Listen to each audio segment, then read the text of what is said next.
मैंने एक नज़म लिखी है जो मैं सबके साथ शेयर करना चाहता हूँ। जी ज़रूर सुनाइएगा।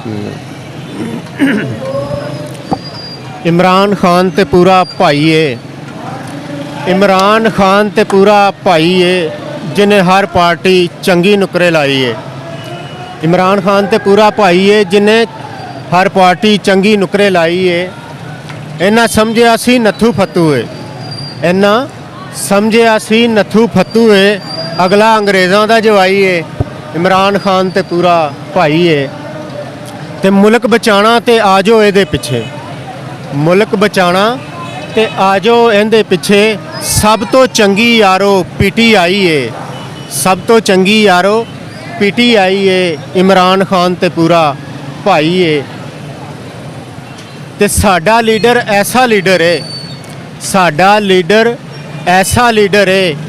बाहर भी जिस दे नां दी वजदी शहनाई है, बाहर भी जिस दे नां दी वजदी शहनाई है। इमरान खान ते पूरा भाई है ते कोई इधर खिंचदा सी, कोई उधर खिंचदा सी, कोई इधर खिंचदा सी, कोई उधर खिंचदा सी।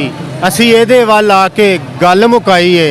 इमरान खान ते पूरा भाई है, जिन्हें हर पार्टी चंगी नुकरे लाई है। ज़बरदस्त। और दो अशार हैं जो इस तरह जोशो खरोश है, उस हवाले से एक नारे के टाइप पे है कि ऐसे ही पुरजोश रहेंगे, ऐसे ही पुरजोश रहेंगे, अब ना हम खामोश रहेंगे, अब ना हम खामोश रहेंगे। और हमारे लीडर को जो आंख दिखाएगा, हमारे लीडर को जो आंख दिखाएगा, उड़ाते उसके होश रहेंगे, अब ना हम खामोश रहेंगे। ऐसे ही पुरजोश। जित नाज़रीन आपने समात किया, पहले पंजाबी में कुछ अशार थे, फिर उर्दू में।